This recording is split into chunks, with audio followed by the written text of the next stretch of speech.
Merry Christmas, baby, from Chuck Brown. Hey, welcome everyone. It's time for the Boomerang Radio Show, coming to you live each and every Sunday right here on this network. I see, my lovely co-host, Ann Rooter Taylor. Hey, Ann, how are you? Hey, my friend. I'm doing well. How are you? All right, I see Mad Mike. Hey, Mad, what's going on, brother? Hi, everyone. All right, all right, all right. Look, hey, man, I want to wish our audience a very, very happy holiday season, including New Year's and New Year's Eve. Now, Yes. Thursday is reserved for Mad Mike and Wild Will Coast to Coast. And Mike, this coming Thursday is Christmas, and Oh, next Thursday is New Year's Eve. So we won't be on the Mad Mike and Wild Will Coast to Coast show until the New Year. yeah. How will the Wow. world ever survive I have no right, idea. I don't. right, I don't know. right, I'm trying to right. figure out a way to pump some oxygen, man, to keep this. Wow. Yeah, I don't understand it. Wow, it's Mhm. crazy. But at least we have the boomerang right here today. I've got some very important topics to cover, but I just wanted to know. Let's go with Ann first. Ann, how was your week? Anything exciting to announce? Um, you know, everything's fine. I don't. I just hope and pray everybody has a blessed, safe, and happy holiday season. I'm looking forward to the next couple of weeks of just resting and recuperating a little bit, and I hope everybody gets to enjoy their time with their family. Oh, absolutely, absolutely. Mike, oh, you always have something going on. What's happening? Man, this has just been a horrifically busy week. I was double booked on a Tuesday. I never get booked on a Tuesday, far less double. Wow. So I did two celebrations of life on Tuesday, one at noon and the other one at 5. And then I always reserve Thursday for us for Coast to Coast. Mhm. And then I played Friday, Saturday, and I reserved Sunday for here. But yeah, it's been a very busy week for me. So you Oh, do funerals too, Mike? Oh yeah. So I don't like to do funerals. I do celebrations of life. Well, yeah, I feel yeah. that's I think it's healthier for people instead of drawing something out. I like to get their friends and family to tell the wonderful stories, the heart wrenching stories Yeah. that make everybody laugh and smile and maybe make you a little bit sad because they're gone. But I like that Right. dialogue when you've got 100 people in the room and they're all telling stories about their loved one and they're reminiscing about past holidays and such. I think that's extremely healthy, and I like doing those. It's not that I like doing, but I don't mind doing those. But yeah, I've Yeah. done the biggest wedding I've ever done. I think I mentioned it to William. I did a 400 person wedding in the Mm. middle of June this year. That was huge for me. So, and then I'm helping Right. the Moose Lodge here in Mentone. I know, Ann, you don't know where Mentone is, but it's about 20 minutes from Redlands, Mm. from San Bernardino. And their lodge burnt down during the high winds back, I think it was February, Oh and their wow. building burnt down, and they were a little underinsured, so they've got the building plans all renewed, and they're trying to Hmm. make up the monetary deficit so they can properly rebuild newer, bigger, better. So I've been doing Yeah. fundraising for them. Last Saturday I did their kids Christmas. They gave away over 40 bicycles and scooters, Oh. and presents on top. Every kid probably walked away with 3 or 4 presents on top of that. There was about Wow. 120 kids altogether. So between fundraisers and then let me see, I did the homicides, San Bernardino County homicides Christmas party. I did um, the narcotics. I did their Christmas party. So Mm. it's been a really busy but fulfilling couple of weeks. Well, good for Mm-hmm. you. Good Mike, for what you. about that organization that you is that the one you were talking about that when you were with the service department that you hosted each week, each year, where you have a celebration where you brought in the battered women and the children. Right. Yeah, That, each that was weekend. the gift of love program that occurs Right. usually 2 weeks before Christmas, and we bring in about 230 moms and kids from 9 different domestic violence shelters, and we put on an entire fun day of Christmas and food, and we take the kids' fingerprints and take their pictures. We take family portraits. We put them on horses. We put them on quads. They don't ride the quads. They just get to photo opportunity. Right. We give mom a disposable camera, and then we get all the film developed and give them the pictures back to the mom, and it along with the family portrait. It's just a great day, and they started that in 1998, and they just Wow. so you can do the math on it. They just finished I think it was the first week of Christmas. They did the the, 27 the years. party. Yeah. Wow, that's Yeah, yeah. nice. That's And, really and, nice.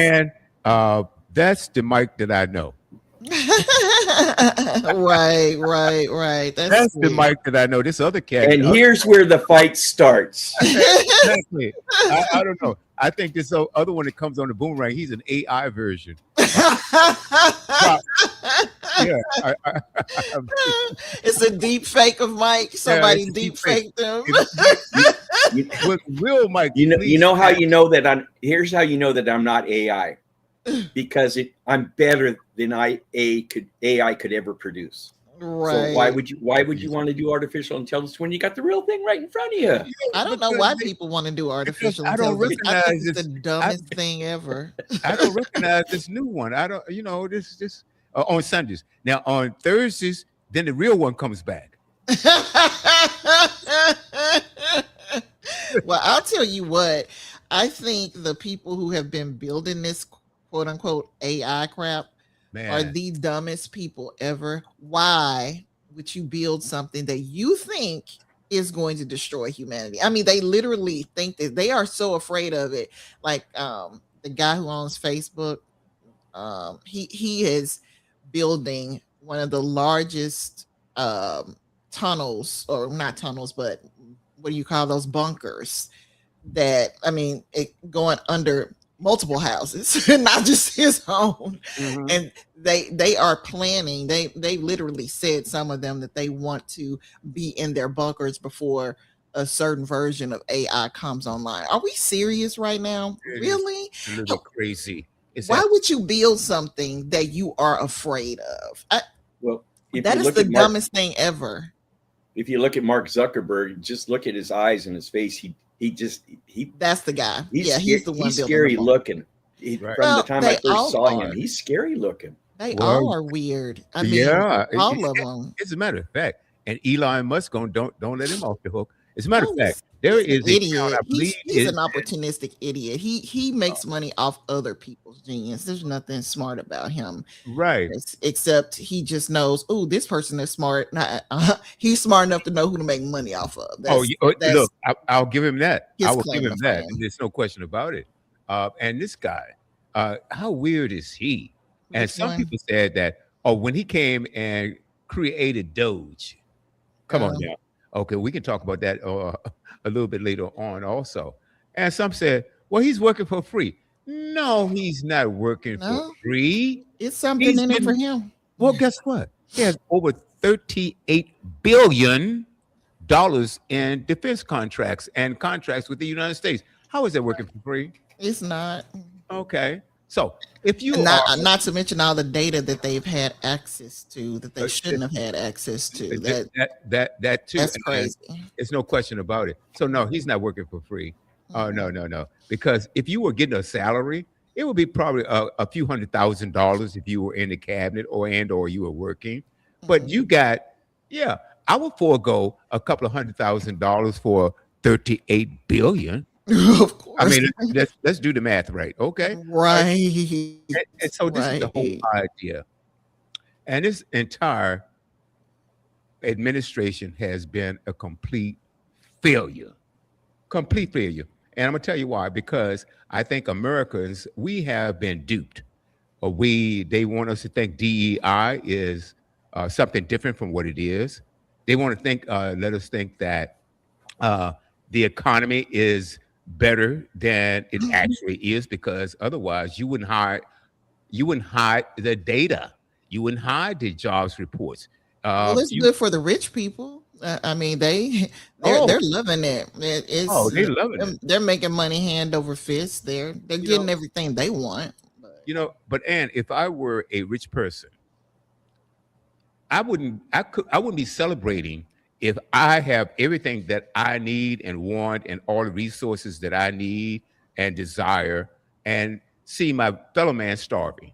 but There's no William, way in the but world I William, could do that. you're thinking like somebody who was blessed with money and recognizes that the earth is the Lord's and the fullness thereof. That meaning that this all belongs to God. He's just entrusted me with it to do the right thing with it. These people don't think like that. This is their money as far as they're concerned, and they never get enough of it, and they don't mind making other people suffer so that they can get more. Right. So we're not talking about decent human beings here. We're talking about people who could care less. Now, don't get me wrong. Not everybody who's rich is a bad person. No. There are lots of people who have money who care about other people, but it's like this. Rich people are like what people think about lawyers. They hate all lawyers until they meet the decent ones. You know what I'm saying? They lump us all into the same group. The same thing with Right. politicians and tax collectors, and there are just certain professions that get a bad rap. People say that bad things about cops and all that. You know the professions. It's like that with rich people. Right. You assume that the majority of them are greedy, cutthroat, evil B words until you see the ones who do actually care and who do consistently and consistently, authentically, genuinely do things for other people. But for the most part, the Elon Musk and the Trumps and those types of people are the ones that, Bezos and yeah, right, they all give of they yeah. give everybody else the bad rap, basically. Absolutely, absolutely. I wish I were a rich person because I know for a fact. Uh, Give me going back a time a few years ago, and I had a little money in the bank, and it was around Christmas time, and it was a mother and daughter out selling uh, little Christmas wreaths and things of that, nature, right? And they Mhm, had these little trinkets that they were selling to raise money for Christmas for their mhm, family. And I pulled up and I asked her, I said, "What are you guys doing?" She said, "We're trying to raise money, for the family, and mhm, uh, we want to make sure that we can survive this holiday season." mhm. And so it was a box of about 16 to 24 little small items that they had. Aw, And I bought the entire box, aw, bought that's the so entire sweet. box. And then I gave it back to them. And I Aw, so said, that they and can resell it and make some more money. resell it. Yeah. And so I William, you have a heart after all. Oh, always have, Mike. oh. And the real Mike does also. He just doesn't want to show it on Sundays. But the point that I'm getting at is that, and I don't talk about that. I believe I find pleasure in giving. I find, Amen. Amen. oh, I Yes. do, I really do, and it really feels good. It And does. like I've talked about this many, many times, and I have to talk about Mike Mhm, and his work, with the Gift of Love program, mhm, the Camp No Limits program, and mhm, those programs that he dedicates his time, his resources, his energy, and stuff like that. And mhm.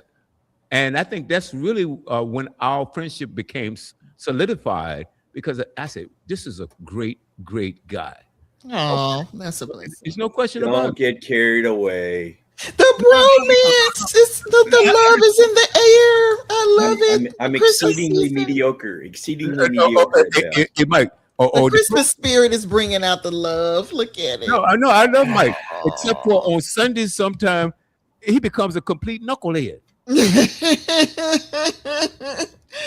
Well, Okay, no, no, I but love the romantic part of it. no, no, It's very seriously. it's wonderful. It's heartwarming.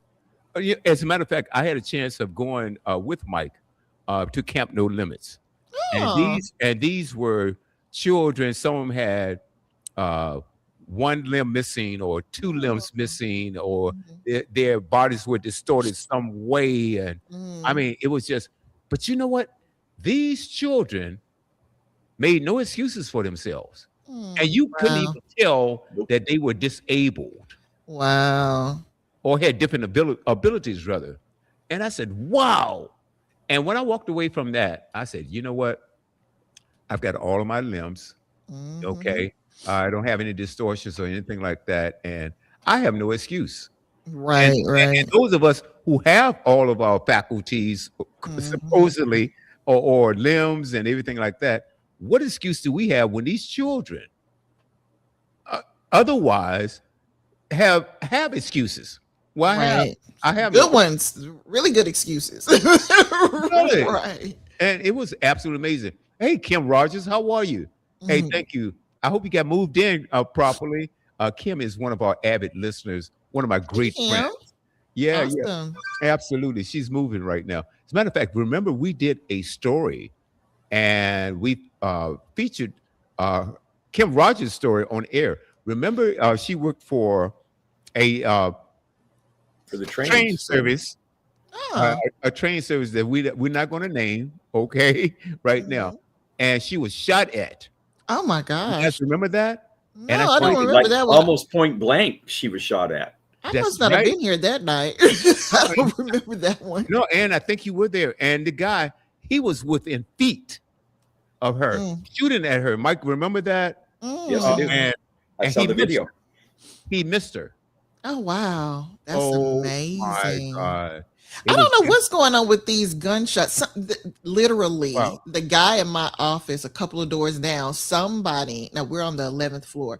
Somebody shot in his office, shot the window. There's a bullet hole in the window, and I didn't know about it. It was like that. They were like that happened back in the spring. I'm like they came, the police came, investigated, they changed that. I'm like that lets you know how much I mind my own business at work. Mhm. I don't bother anybody. I'm not the social butterfly. I don't do the office gossip. If something can happen like almost a whole year ago, that seriously, they've had to change out the whole window and everything. Oh My my! boss Oh was like, my! that's probably the first time this office has had fresh air since they built this building. Oh So I mean, yeah, I don't know how that stuff gets by me, but okay. no, no. I think you were here. I think you and Dr. Sims was on. But Okay. anyway, getting back to AI, there is, I believe, there are lawsuits going on right now because I think there's a town in Tennessee that Elon Musk owns this, where he Memphis. owns this huge, huge Yeah. AI facility, right? Yeah, it's in Memphis. But is that in Memphis where It's in the Memphis. the pollution is so bad that people can't open their windows? Against it. Yeah. And it's Oh, already in a bad area where there's lots of pollution and he's breaking the law doing it. He's got way more pollution generation generating machines to power rock or whatever than he's supposed to have. And now he's trying to build a second one in the Whitehaven area, which is another part of Memphis. and Yeah. pollution. Look, I'm telling you, and this administration, if you notice that they are rolling back regulations that Hmm. protect our air, our water, Hmm. the country, and things like that, they are doing this because they're on the side of the big money brokers that Hmm. makes money off of pollution. That's Yeah, why. and the city of Memphis is allowing it too, Uh, because the city needs the money, so they're see, turning the other, you know, they're turning a blind eye to it. well, not only that, they're not even thinking about our future, our generation, our children, our grandchildren, Right, and right. forth and forth. It's all about greed. I'm telling you, greed kills. Hmm. Kim just said she got back in Georgia, and remember, Yay. I didn't that she just got to Georgia, got in Georgia from Texas. Hmm. Hmm. She was in Longview, Texas, and so I didn't want to name anything that would jeopardize her case. And she said, "You Mm, can name it." And the guy didn't want it. Oh, let me put this up on the screen. yeah. The You had it up and then you took it down. oh, let me put it back up. Okay, Yeah. let's do this. So she's got to testify. Wow. Okay, and you can read that if you like. You can name it. I think she meant that about the town. And the guy didn't want to take the plea deal of 12 years. So I have to testify on the 6th of January. Girl, look, girl, put him away, put him under the jail. I hope they put Absolutely, him under the jail. Good So absolutely. night. I have a question for Judge Ann. In your experience, when somebody doesn't take a plea deal I and can't they've hear got you. them, Guys broke up. how about now? Any better? Hello? Hello. Nothing? Uh, Okay, I can hear you guys now, but it was frozen and timing out on me. Say it okay, again. okay. How about now? Yeah, I can hear you now.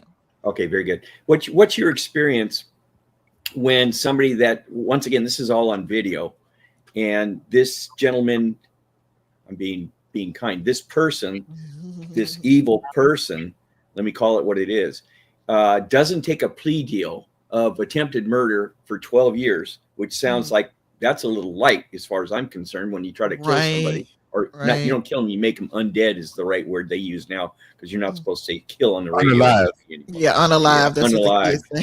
Yeah. Christ. How come we can't call a spade a spade? This is ridiculous. So what's your experience when they don't take a plea deal like that and they end up in trial, and you got a judge and a jury?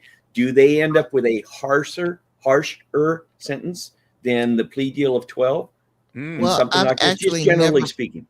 I've that's a never great. practiced criminal law, to be honest, so I can't say from my own experience whether or not Okay. they're gonna get a harsher sentence. My concern is if you are looking at attempted murder charges and you've been offered a plea deal of 12 years, but you rather go to trial, what is it that the other side thinks that they have that will prove reasonable doubt? Mm, Um, I'll give you a case in point. I know you guys probably have heard about the Rob Reiner situation where his Yes. his his son killed him. I mean, it to me it looks like they're already preparing his defense before the public, talking about his drug problem, talking about the fact that he once destroyed his parents' guest house after getting high, and I think said didn't remember it or whatnot. And this is him giving interviews and whatnot about his issue with his drug problem. So my concern is, as an attorney, what is it they think they have that will get their client to prove reasonable doubt for the jury, and get away with all of it. that's mm. that's the way I'm thinking about it. Just like with the guy, what's the guy who shot the United Healthcare person. Their argument about the police not having a warrant. Mangione. Yeah, the Mangione guy, and them showing the video of the police officers and what they did when they spotted him, and whether or not it was a legal search or seizure, potentially trying to get rid of all the evidence, and of course saying that that he shouldn't have been arrested, that they didn't have the warrant to search his bag, they didn't have a warrant to arrest him, or whatever the case may be. I i don't know what their argument is precisely, but that's the type of stuff that I wonder about. I'm like, okay, so what is it that you think you have to show the judge and the jury that's going to get your client either completely off or a much lesser sentence? In this particular case, instead of getting 12 years, seems like they want a complete acquittal, excuse me, Mm, or at least to get the case thrown out. So what is it they think they mm. have that will work? That, now, don't get me wrong, some people have crazy stupid clients who won't take deals, and if that's the case, it's not the lawyer's fault. All you can do is present it and try to talk them into it. But she says he doesn't want a jury trial, he wants the judge to decide. Okay. Which is another thing. You can bypass having a jury and just ask for a bench trial where the judge makes the decision. Sometimes that's good strategy, sometimes it's not. um, it depends on the situation. With a jury, you have a lot of lay people who aren't as well versed in the law, so it's a lot easier to confuse them. It's a lot easier to basically, I won't say skew the facts, but sometimes say skew the character of the person. You make the If the judge allows certain things to be said, you can make them dislike the other person to the point where they it affects what the jury's outcome will be. It shouldn't, which is why it's a lot easier when you're just dealing with, okay, I got a client who just isn't a good guy, but at the end of the day, the law should be on his side and he wins. So I prefer to have a bench trial. And so the judge is like, okay, this he's a butthole, but at the end of the day, he didn't do this, or he didn't deserve to Mm. pay this person $1 million Wow. in this particular instance because he wasn't the one in the wrong. So there are strategic reasons for asking for just a bench trial Mm. versus a jury trial, depending on the circumstances. So, Now, and I have a question. yeah. I have a question. So, in that case, in that particular situation, what you just described right now, so you Hmm. telling me that the defendant has a right to choose whether he wants a jury trial or a bench trial? He can request a bench trial. Yeah, Okay. where it's just the And judge making the decision. Yeah, okay, so who decides whether he gets the it or not? judge. Right. Okay. And Kim was just saying, I'm gonna put this up right now Hmm. that uh they're definitely going to show the video. Well, the video, what it Speaks should for be itself. slam dunk. Now, you know the thing that bothers me, Mike and Ann, Hmm. is that things that you think are a slam dunk. Aren't always a slam dunk. Yeah. Oh, Yeah, that's the thing. It's like, well, what is it that you think that you can persuade the jury oh, to believe, or the judge in this case to believe, if you don't, if you don't have a jury trial, or rather, if you don't accept the plea deal. Yeah.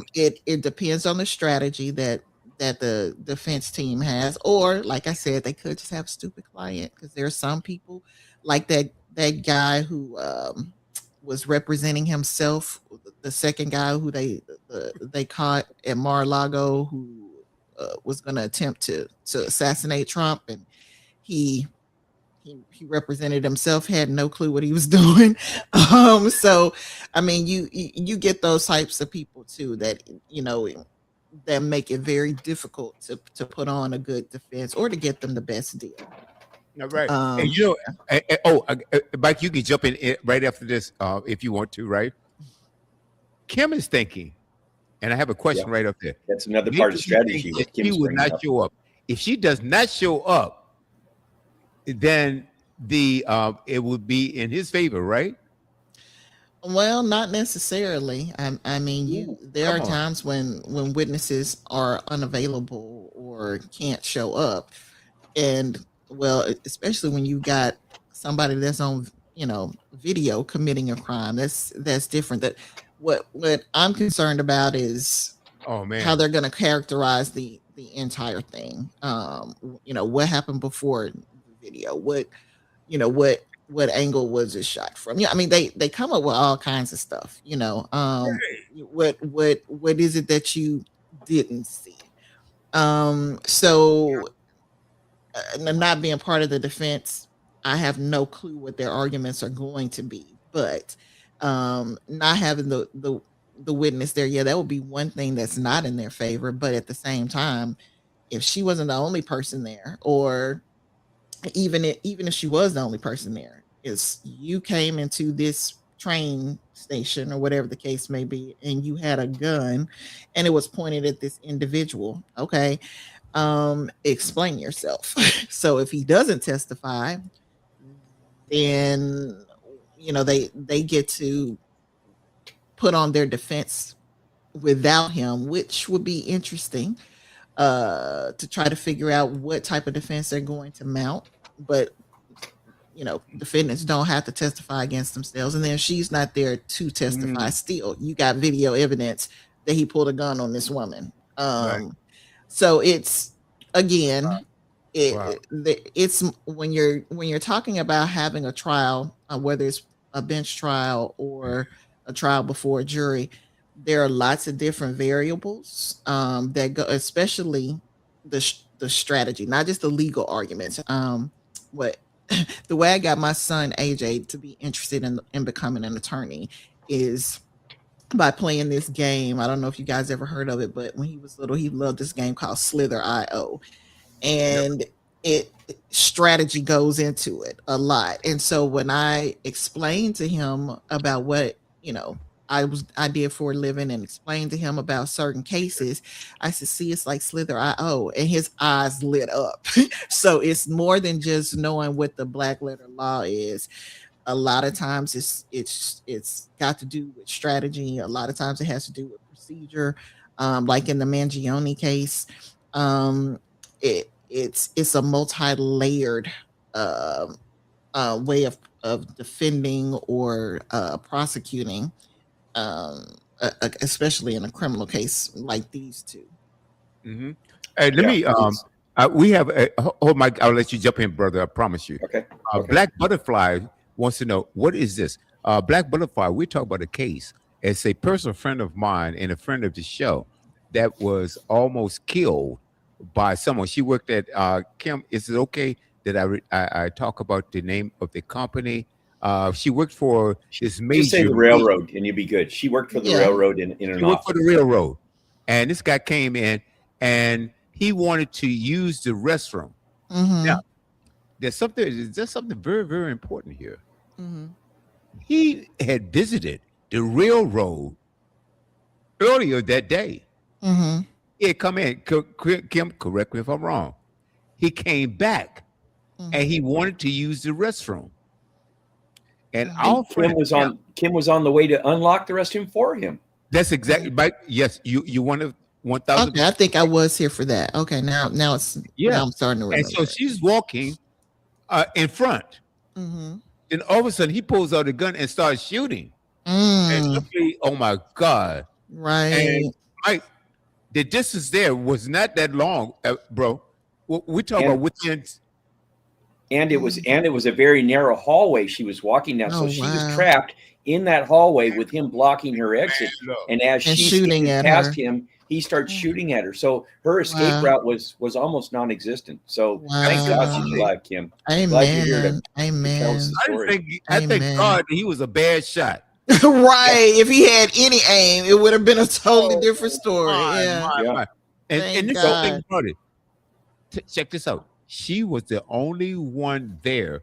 And I tell you what, why this company is liable Bible. also, because they had requested security there. Okay. They Okay. had requested security there Okay. And they because you didn't get got it. these vulnerable people there working, and you know how it is in any public arena, whether it's a restaurant, an airport, or whatever it is. You Right. need to have proper security Right. because everybody that shows up is not always like mentally stable, Right. right? And Right. further, she's a lone female working in that trapped building. Come on, man, look. Yeah. A lone female. And Right. you Yeah. know, go on, Mike. I'm sorry. So I wanted to go back to something that Ann brought up because she's exactly right in uh, the way they played this game. When their You got to strategy be is patient. it's like a game of chess. You've got all these different players, and you can move all these different players in different directions because they perform differently. And I've Mhm. seen it just on my behalf. I've seen where they were offered a plea bargain and Mhm. waited to see if I would show up to court to testify against them. Uh And huh. Mhm. when I walked in the building or when I walked in the courtroom, all of a sudden, we'll take the plea bargain. They were just waiting to see if I was going to show up. That was one Right. strategy that Kim Rogers brought up. The other strategy, I've got a bunch of friends that are attorneys. Mhm. I apologize for that. No, you're I'm fine. kidding you. I'm kidding you. No, I have good You're friends that are attorneys, and mhm. they're good people.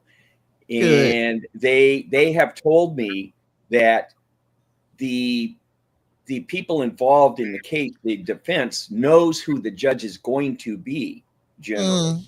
Mm. And Mhm. they know the reputation of that specific judge, whether they're very harsh or very light Lenient. or Mhm. yeah. So they Mhm. know what judge they're going to go up against, and they'll play that game too to say, oh, this judge lets people off, or they cut the years in half from 12 to 6 or whatever. They know the track record of the judge. So, Ann, you're Right. absolutely correct. There's a lot of strategy. It's a big game of chess. It is. I mean, you have some people who are, um, like for instance, with what I do. There are some people who are pro employer when it comes to unemployment insurance cases. There are other people who, There you go. are more, pro what do you say, pro claimants, people who've lost their jobs and, or for whatever reason. I try to be squarely in the middle as much as possible because I don't want to be biased one way or another. Right. But at the same time, when it comes to, somebody's freedom, life or death, you it's really serious. Don't get me wrong, when it's a civil case and money is involved or there's an injunction or something like that, it can be just as serious. It can't even be a life or death situation like people in Memphis trying to get an injunction against Elon Musk from using um, um, grok, polluting the air to deploy grok. If they wanted to do that, that could be life and death for the people who are suffering from asthma and can't breathe and all those other types of issues. So it can be just as serious. But when we're talking about whether or not somebody's going to be in jail for the rest of their lives, versus 5 years or so, people, some of the best lawyers get really creative, especially if they know, this particular judge is, you know, more lenient when somebody's had a bad childhood. So they want to put this type of information before the judge. So they'll understand that, oh, they grew up in foster care or their parents were abusive or somebody's parent was a drug addict and they've been on the street since they were 12. That type of stuff. That they'll make sure to get the the the character of the person that's The being victim, charged with the crime. Well, victim or sometimes the criminal. some people will attack the victim's character. That happens a lot in rape cases, especially if you have a person who's been particularly promiscuous or, let's say, sexually adventurous. Let's just put it that way. That's a strategy that they use very often when it comes to rape victims. But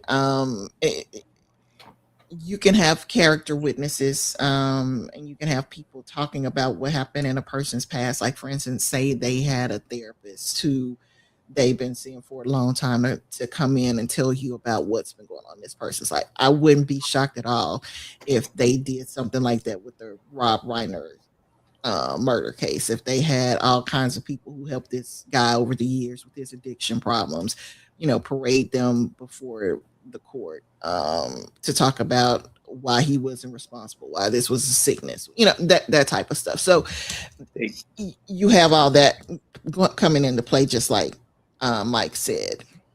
they just released today that he was just prior to the killings Mm-hmm. of the Reiner mom and dad. They just released that they had just put him on schizophrenic medicine just prior to Mm, the yeah. killings. So Yeah. there's another twist. It's not just drug abuse, but now he's on psych meds for Mm-hmm. schizophrenia. So And did using it drugs help? on Did it top hurt? of that. Mm-hmm. Yeah. So there's a lot coming out in that. But I It's could being see with tried him it's being tried in the court of public opinion so far.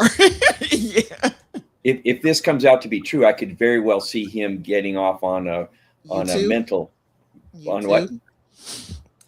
No. I get him getting off on the charges of the murder based on his mental ability or lack thereof in this case, because Yes. yeah. So Yeah, I the could see them diminished pushing that into it. capacity, yeah, Yes. or whatever they call it. It's called different stuff in different jurisdictions, but diminished capacity, because he's, basically crazy. Yeah, Mentally incompetent. right. Right. Mental incompetence.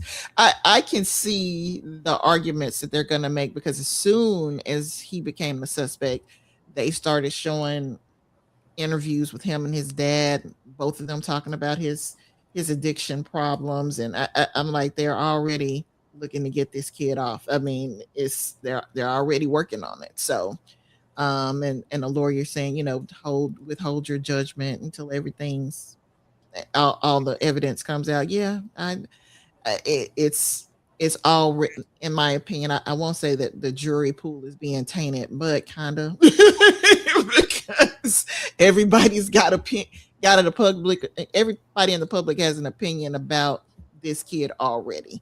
At least the people who are paying attention, and if and it's going to be interesting to see what it's like with jury selection. Um, Anytime they have a high profile case like this, it's real yeah. hard to keep things under wraps. And then you get all the people that are conspiracy nuts wearing their tinfoil hats. Yes. And then that Yes. comes out, and this lie gets spread this way, this gets this way, and it all becomes really mushy. And you Mm-hmm. get a lot of disinformation and a lot of non-factual information, and it seems to grow legs, and it ends up Mm-hmm. like a spider web going everywhere. It's amazing Yeah. what, especially now in this age of immediate communication by way of the internet and such. I mean, within seconds almost when something of this horrific nature happens, because it's Right. on the internet right now. You don't have to wait Right. for six o'clock news or 11 o'clock news. It's out right now, and everyone on their Exactly. phone is getting ping, ping, ping on their phone. While they're at work, they're getting minute to minute notifications.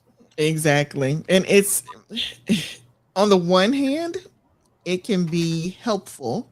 Like if you're in an active shooter type of situation, you know what I'm saying? To know what's going on if you got loved one in that area, Yeah, there's a good side to it, sure. or if you're one of the people crouched down in the closet waiting for it to end with your phone on silent looking, you know what I'm saying, at what's happening here and what's happening. Oh, they got them, and you can feel a sigh of relief, you know what I'm saying. But there are so many downsides to the internet.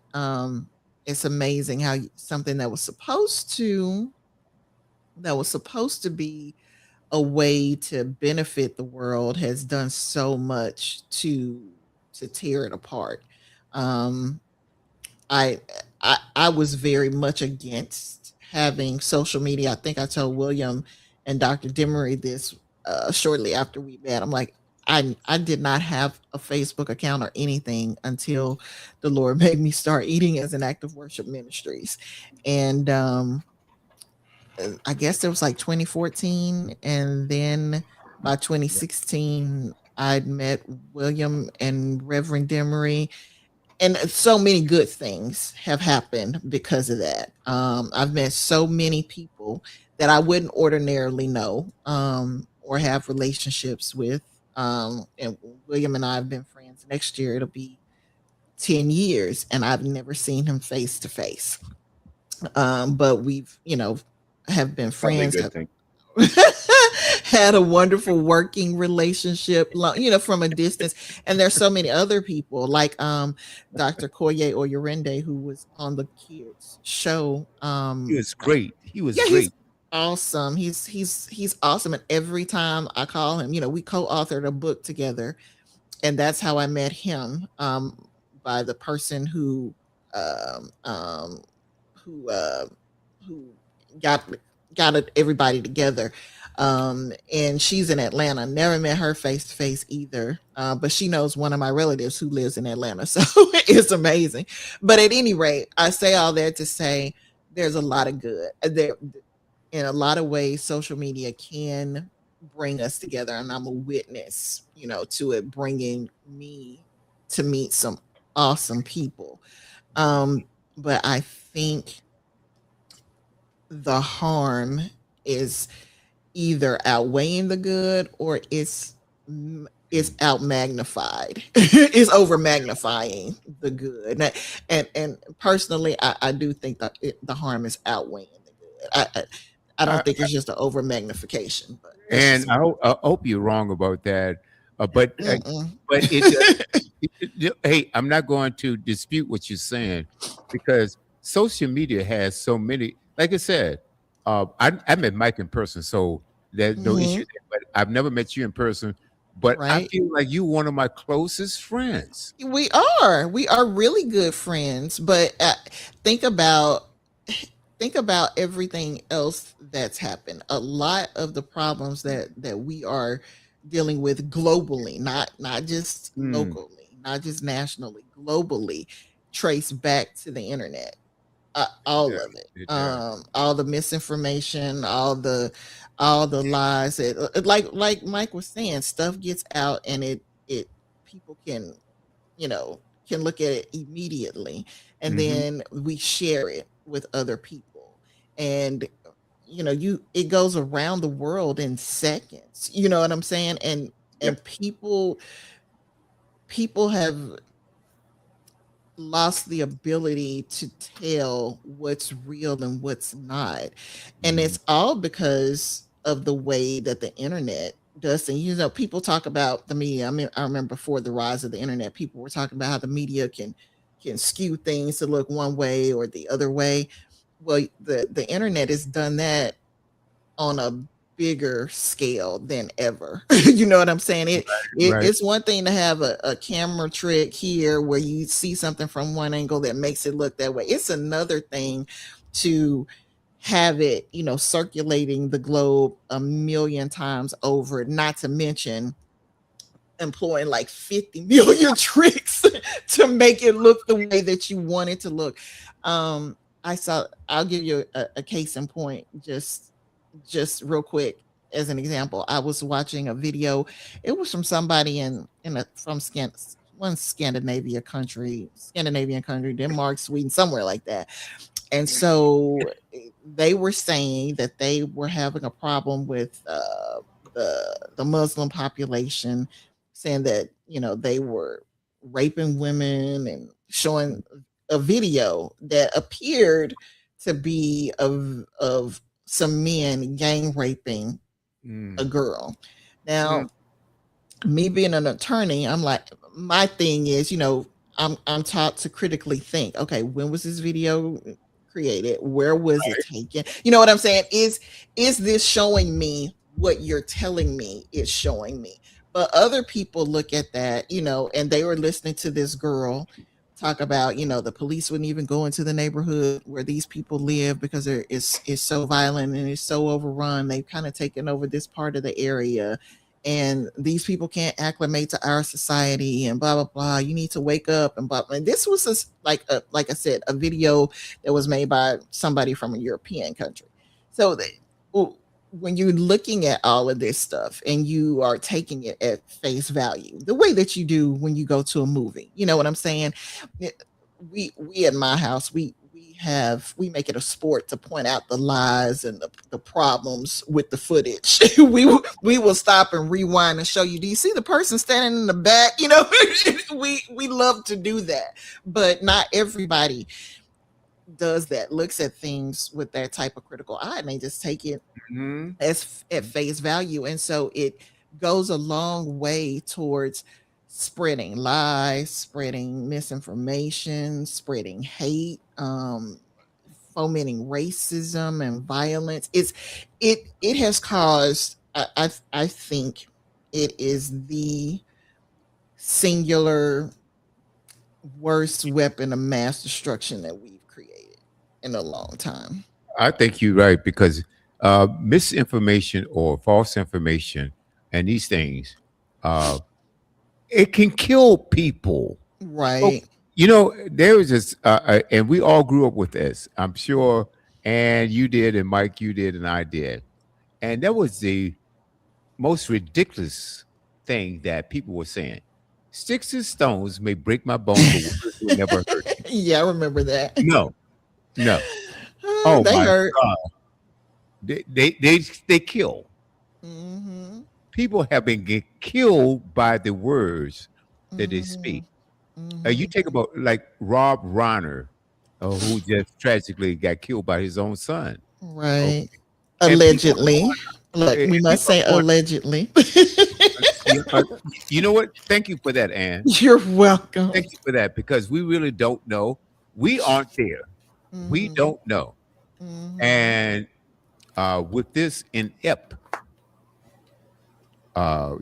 judicial system that we have right now and policing, we don't know what is true, what is factual, because this dysfunctional FBI right now, they claim that they have people, they've arrested people, and then they have to let that person go Then they have to go back and find the real. You really don't know what's going on. Uh, Right.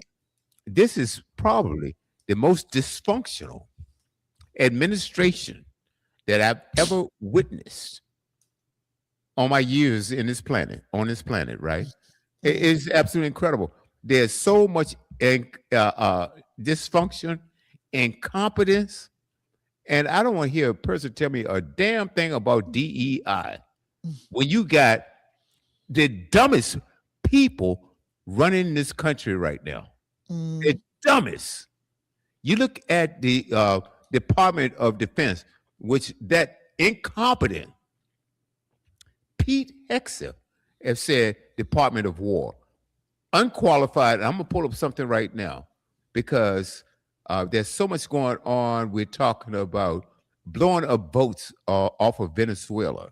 Mm. And said, guys, I'm gonna tell you something.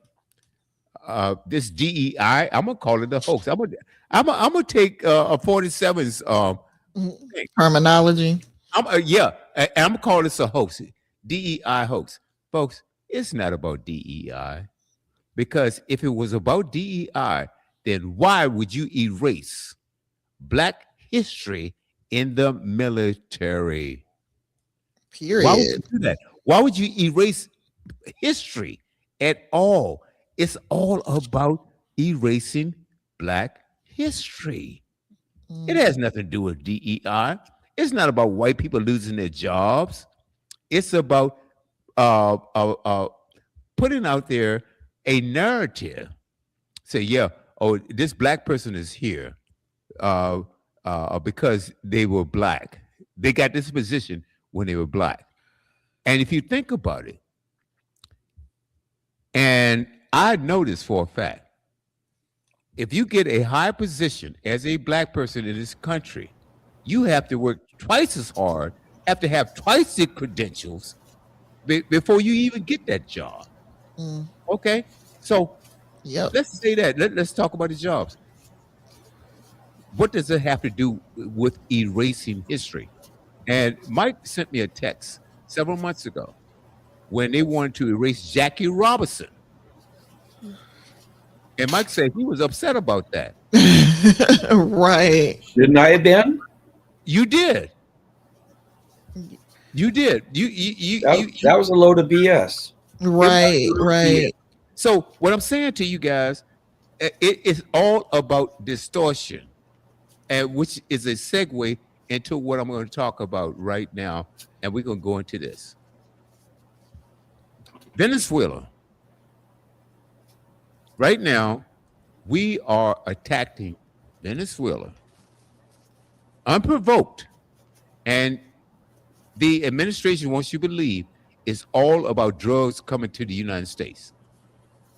I'm going to debunk that because it has nothing to do with Venezuela bringing drugs to America. I'll tell you why. Because if it was about drugs, then it wouldn't start at Venezuela. It would have be China bringing fentanyl into the United States via whatever the southern border or the northern border, whatever it is. Okay? And Colombia, who has exported cocaine. How about Mexico bringing in drugs? But you want to attack Venezuela, and it has nothing to do with the illegal strikes that we are doing right now. And I'm gonna tell you what. Look at. Let me see. I'm gonna pull something up right now. Okay. Let me play this. Let me do this because if that were the case, then why would you seize? I think it's up to 3 tankers right now taking Venezuela oil. Now, everybody knows Venezuela has the largest oil deposits in the world. It's Mm. about the United States taking their oil and a regime change. It has nothing to do with drugs, nothing at all. And you are killing people. And we're going to do this shortly.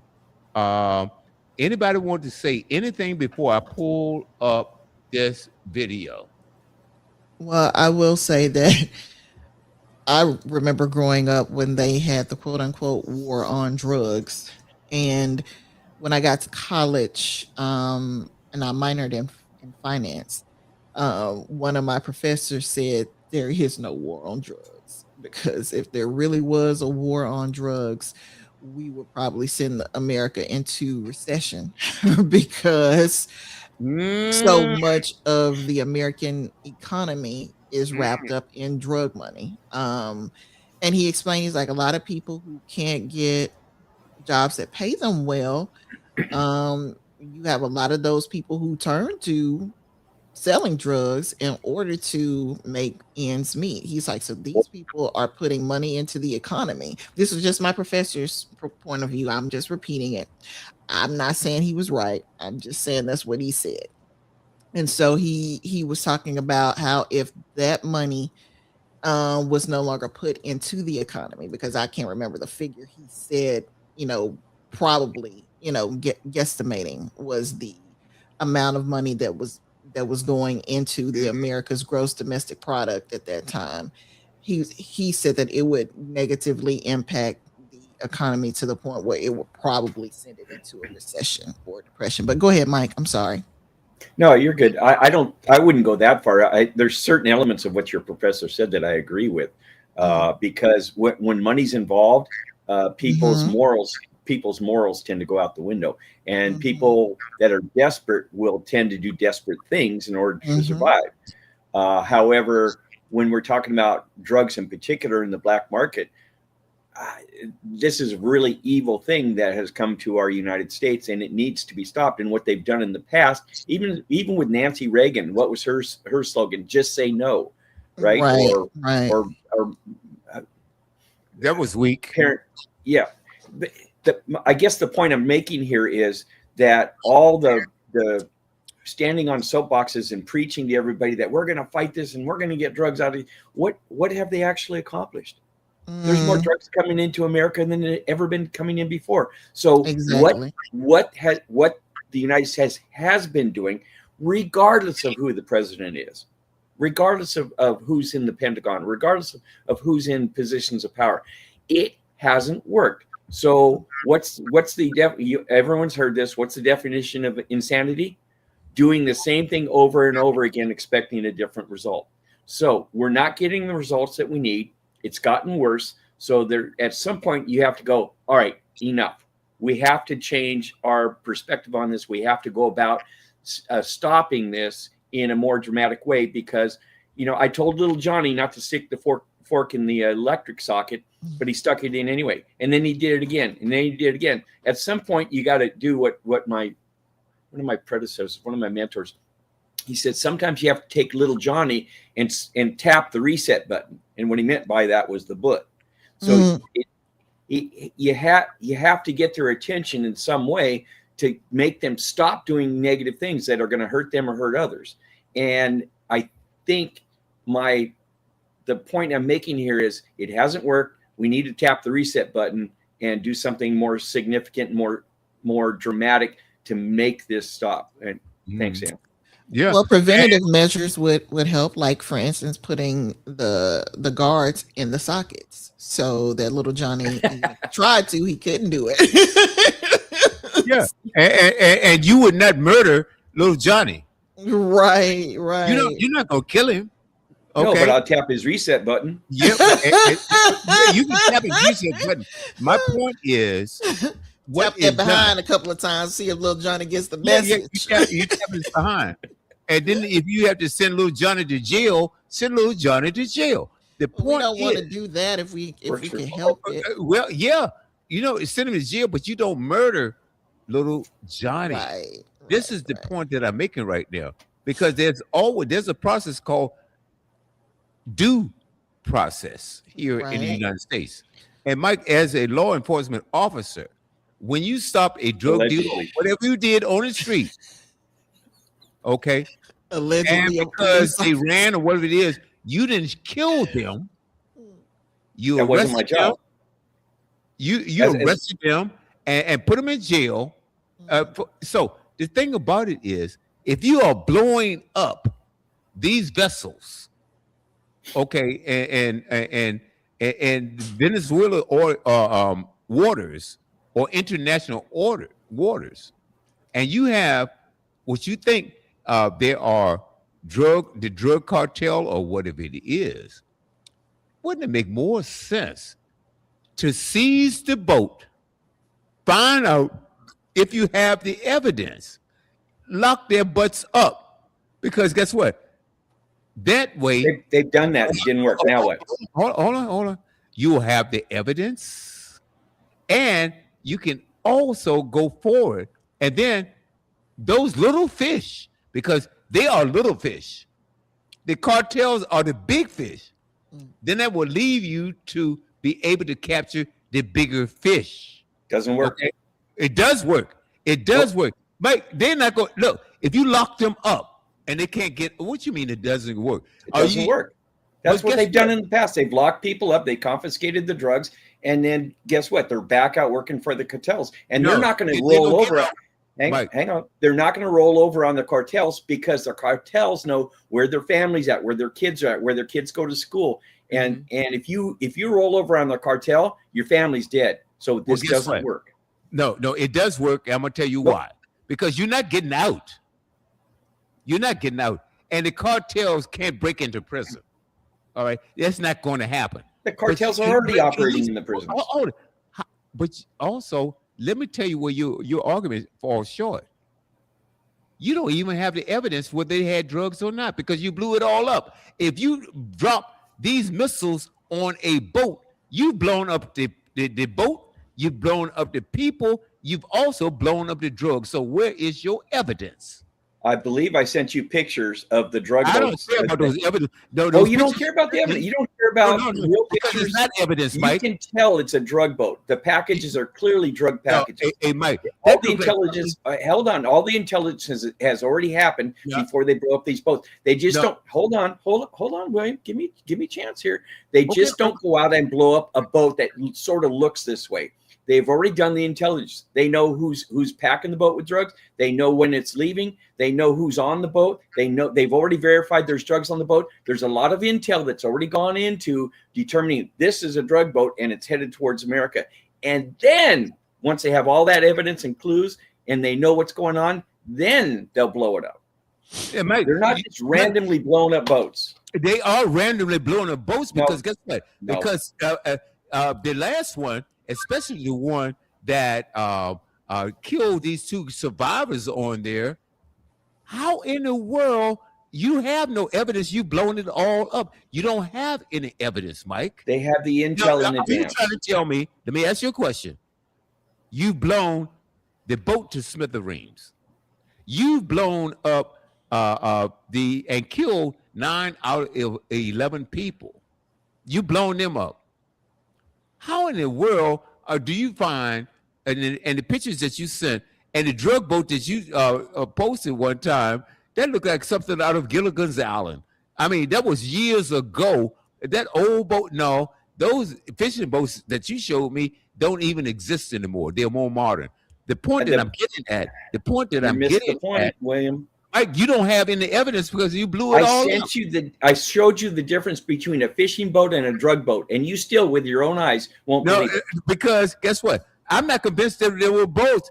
There were drugs on that boat because you also posted a picture months ago or a month or so ago with these packages of cocaine, which doesn't even come from Venezuela. It comes from Colombia. Okay, you showed me packages that were in perfect condition. If you're blowing up the whole damn boat, you don't have perfect packages. Some of the packages floated and they gathered. You're going to tell me that a bomb that you dropped on a doggone boat, the only thing that survived were the drugs? Two people survived. We dropped a bomb, but 2 people survived.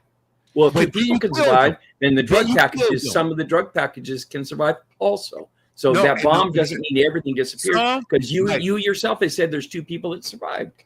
2 people that survived. That's right. Hanging on to something as large as a kitchen table. And guess what? Your side has put out that these guys were trying to radio somebody. They didn't have any damn radios. They trying to they fended for their lives. Okay, and there was nobody else, no other boats in sight to rescue these people. There's a whole bunch of crap, man. How are you going to, in a court case, you would lose, and you would lose desperately because you've blown up any evidence if you had any. Okay, okay. And go and I jump in real think quick. both of you are making really good points, but I think from a frustrated law enforcement side, so I'm gonna help you out a little bit here, Mike. I if you guys remember this guy called El Chapo, do you remember him? Yes.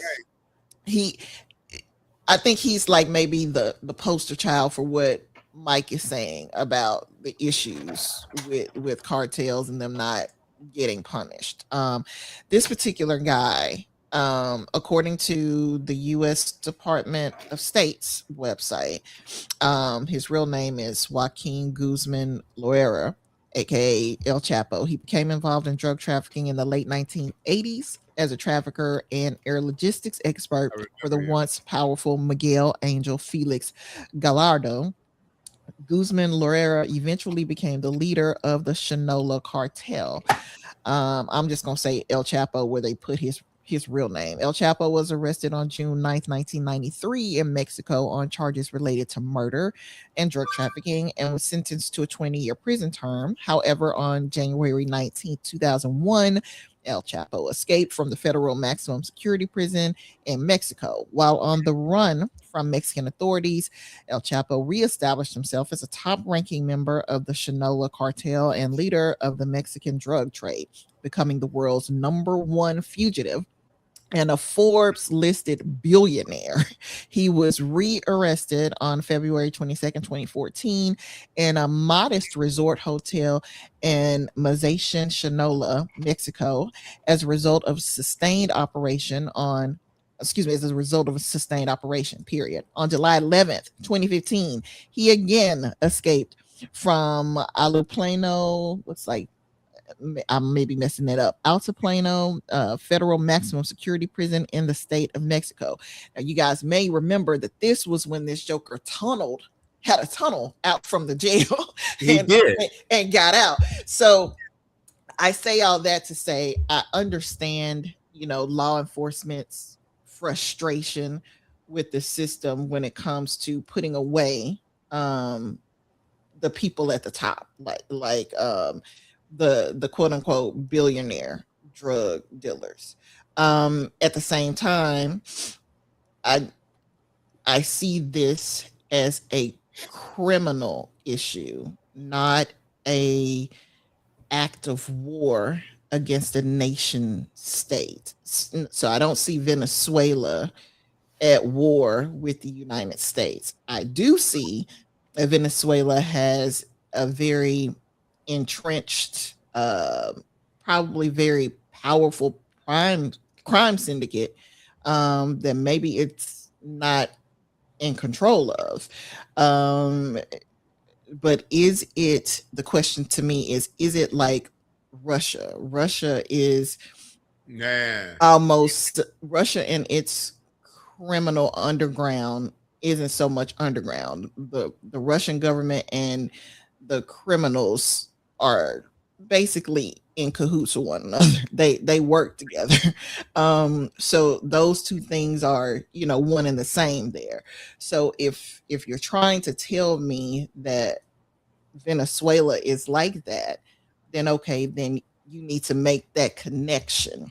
Mm-hmm. Right now they haven't made that connection. So what it looks like is what goes on everywhere else, that you have some criminals who you wish that they would put their minds to work, in legitimate causes. Who knows, the world could be a better place, instead of coming up with all this crap that they do to get drugs out of one country and into the next, including forcing people in some cases, because that's one type of human trafficking where they force people to be drug mules, who are carrying drugs inside their bodies, which is very dangerous. Many people have died doing it. So it's not just when you think of human trafficking, the sex part gets a lot of attention, but human trafficking deals with drug uh, usage, drug um, They go uh, hand in hand. right. All of that goes together. So there are a lot of people who are forced Mm-hmm. into to transporting drugs on behalf of people who are much richer, much better connected, Mm-hmm. who are much better insulated from from being caught by the police. So, and that's the side I think William is on. So I wanted to say that, all that to say that you both have valid points, but at the end of the day, unless somebody can make the connection that the government of Venezuela and the criminal enterprise that's dealing with drugs in Venezuela are one and the same. Mm-hmm. Like, for years, everybody's known that Putin and the crime lords in Russia are basically on one accord. Then then what you are doing is killing people who are basically not been tried and convicted That's right. of something. So hopefully that helps to clear things up and we can move on and y'all can stop arguing. Okay. Mike had a statement to make. Mike, go on and make your statement. There's virtually no difference between Russia and Venezuela. They're both hugely corrupt. The government is all part of the same cartels. And how do I know that? Because I was there. I was there in 2005. I spent a whole week in Venezuela under Hugo Chavez was the president / dictator at the time. Extremely corrupt. If I've told this story before, you guys stop me, but they voted every 6 years for their president. And Hugo Chavez was overwhelmingly elected every time. You know who ran the election? His brother. And when if you voted against Hugo, they put it on your driver's license. So all the federales, if they ever pulled you over or whatever, it showed on your license that you voted against Hugo Chavez. Mm-hmm. Extremely corrupt. And the people there where I was, the disaster occurred in 1999. I was there in 2005. It looked like a war zone. Hugo Chavez did nothing to help those people. I was in a town next to Caracas called Vargas. And that government was more concerned with their oil money and their corruption than they were concerned with taking care of the people. I personally witnessed this. So don't tell me that, and it's not the people of Venezuela. And I've made this point before. It's not the people of Venezuela. It's the government of Venezuela that's suppressing their people. Venezuela was one of the richest countries in the world at one time. And now they're in ruins financially as well as governmentally. So, William, my concern with you, my friend, is that you seem more worried about the rights and protection of the criminals bringing drugs into America than you seem concerned with the death, hundreds of thousands of people that die every year, not just over 10 years, but every year over 100,000 people die from drug overdoses or some type of drug-related deaths. You seem way more concerned about these criminals, the evil side of this world. You seem more concerned with them than you are about the 100,000 people who died and affected all the family members who lost their loved one. So I'd like you to explain to me why the drug cartels and the druggies and the drug boats are more important than the American people and the kids dying. I'm glad you asked me this question. How dare you? I dare. How dare you? I'm concerned about any inhumanity, any deaths, or any way. You do not get a chance to do that. No, you haven't mentioned the kids at all. No, hold on. I'll let you speak. I understand. You crossed the line. I don't think so. No, I know so. Perception is reality. How dare you? I am concerned about every life. There are people that die every day, and I don't even know them, and I'm concerned about them and their families. Don't even do that. You're not going. You haven't mentioned them at all. All you've mentioned is defending these druggies, these drug transporters. That's all you've mentioned. Not once in all of our conversations have you ever mentioned the dead people, the dead Americans. Not once have you mentioned them. Women, hold it. That's very telling. No, it's not telling anybody anything except for you. Look, like I said, how dare you? And don't you ever do that to me again. If I Because call, I'm always I call concerned. strikes and balls, William. No, I they call ain't strikes and nothing. balls. Mike, I'm talking right now. Okay. I'm talking right now. Don't ever do that. I'm concerned about every life. Okay? What I'm saying is, if you're going to kill people, give me some facts. And you haven't given them any. All you do is cover for this evil regime that you support right now. Right now, you support them. Don't ever do that. I'm not going to allow you to do that with me on my network. You're not going to do that. You invite me on the show No, I'm talking. to be honest. I'm To be reclaiming my honest. time. Well, no, you're talking I'm over the top of reclaiming me my now. You time. invited me on the I'm show to call reclaiming my balls and strikes time. and be honest. I'm reclaiming my time. I'm giving You you are my not honest giving me opinion, and facts. I'm calling You balls do and not. strikes as No, I no. see You them. don't get a chance to attack me. I'm Well, you not are attacking dead you. wrong. I'm asking you why you don't ever mention the dead people and their families. It's Mike, a question. what the hell are you talking about? I always acknowledge that I feel for any family that have lost a loved one. Okay, but what I'm saying to you is that what's going on right now with the evil regime that you are supporting are blowing up people with no fucking. I'm sorry. You let it out. It came out. Yeah, it came out. I heard. With no evidence. we heard you. With no That's evidence. not true. Come on, It's not it true. is. It's not true. Okay. And I can't believe that a former law enforcement officer is willing, somebody that you don't even know that have committed a crime, you're okay with shooting somebody in the back. And that's what you're endorsing right now. That's not what I said. That's what exactly It's what not I'm even saying. close. Because this last strike that we reported, okay, you had two men hanging onto a board, and you have no evidence that it had drugs on that boat. Yeah, they did. No, They did their intel. No, guess what? Then why hasn't this administration released that second video with with them killing people?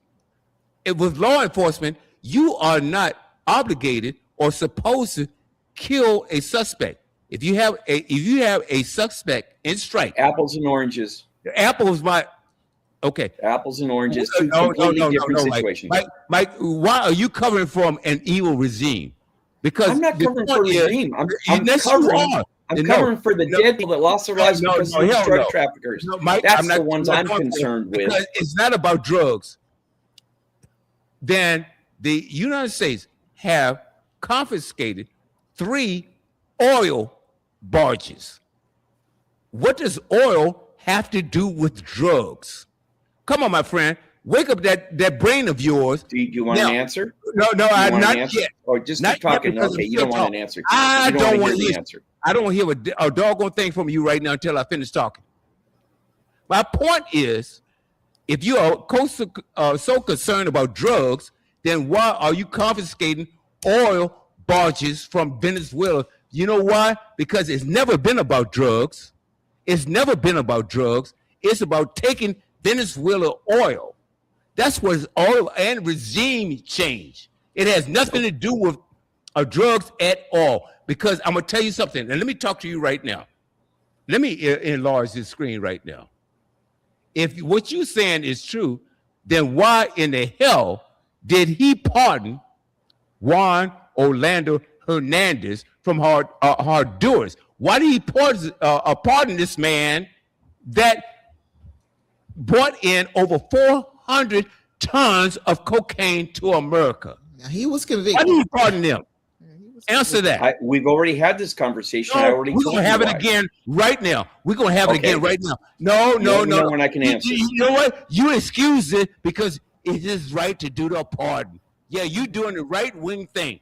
You're dancing around it. Why, if you're so concerned about drugs, why in the hell are you going to let a man out of prison that was convicted here in America for bringing on 400 tons of cocaine?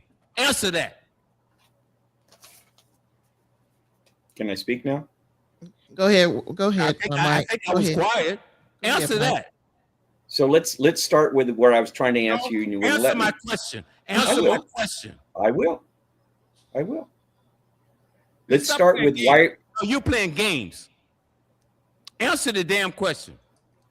I'm trying. No, you're not. I'm going to answer everything that you brought up.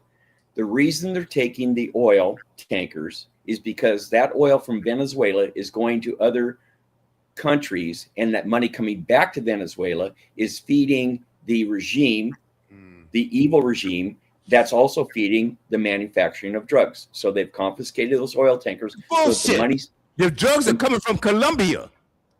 The drugs are coming from Mexico. The drugs are coming from China. Don't hand me that crap.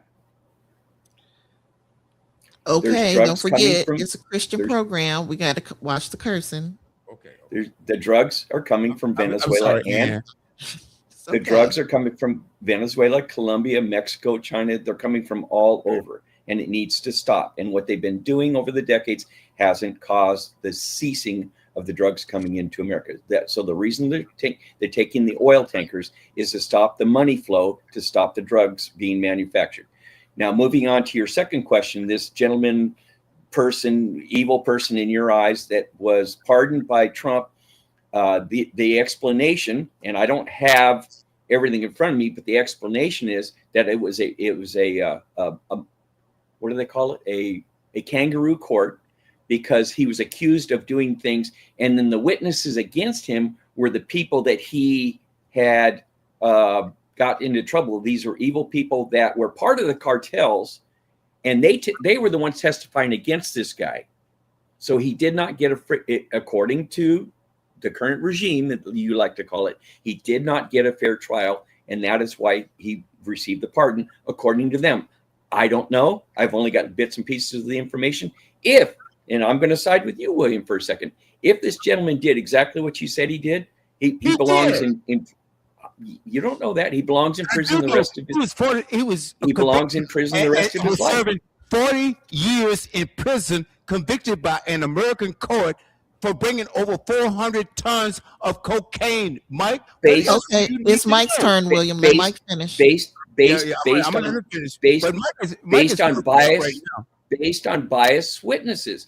So if you go to court and you're accused of doing something wrong, and the witnesses against you have been determined to be biased against you, then that's hardly a fair trial. And I'm sure Ann will back me up on this. As far as fair trials go, you have to be unbiased. It's facts, the facts, just the facts, and only the facts. The man was in but prison. if you got people that lied to put you behind bars, is that a fair trial? I'll answer it for you. No, it's not. Was it proven that the people who lied against by way of lying witnesses? It was not, Mike. Proof by way of lying witnesses. Okay, I think it's my turn now, right? I think it's my turn, right? Let Ann get in there, please. Okay. As the voice of reason, Ann, please. Mike, Mike, because what you've been saying right now makes no sense at all. The man was convicted by the United States courts. He was convicted based on bogus information. Trump pardoned him because he said, well, people told me that he was unlawfully convicted. Trump is not a judge and jury. He's a convicted felon himself. Well, that's all. That you talk about BS. Holy smokes. No, he is a convicted felon. I think it's my turn. Okay, and I'm gonna toss it over to you. I know it's your turn. But what Mike is saying is pure BS.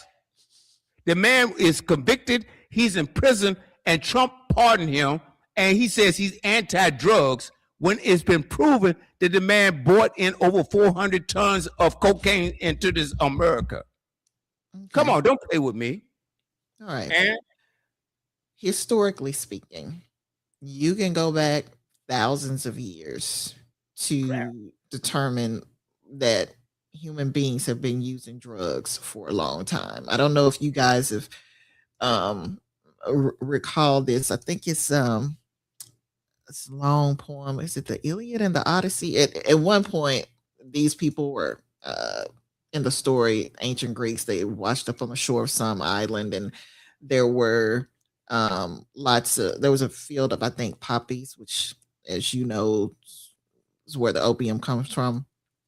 And they were so high that they couldn't see their way out of the field to get back into their boats to leave. I remember I reading that to my kids to explain to them why we don't do drugs and how it messes with the mind. I say all that to say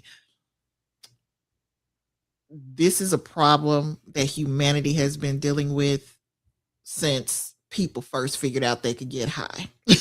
um, and I don't think it's going to go away, even if we do go to war with Venezuela.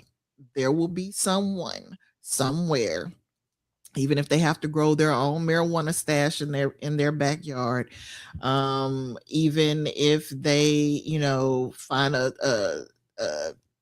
what do you call it, a doctor, like the doctors who have been in the news recently for helping.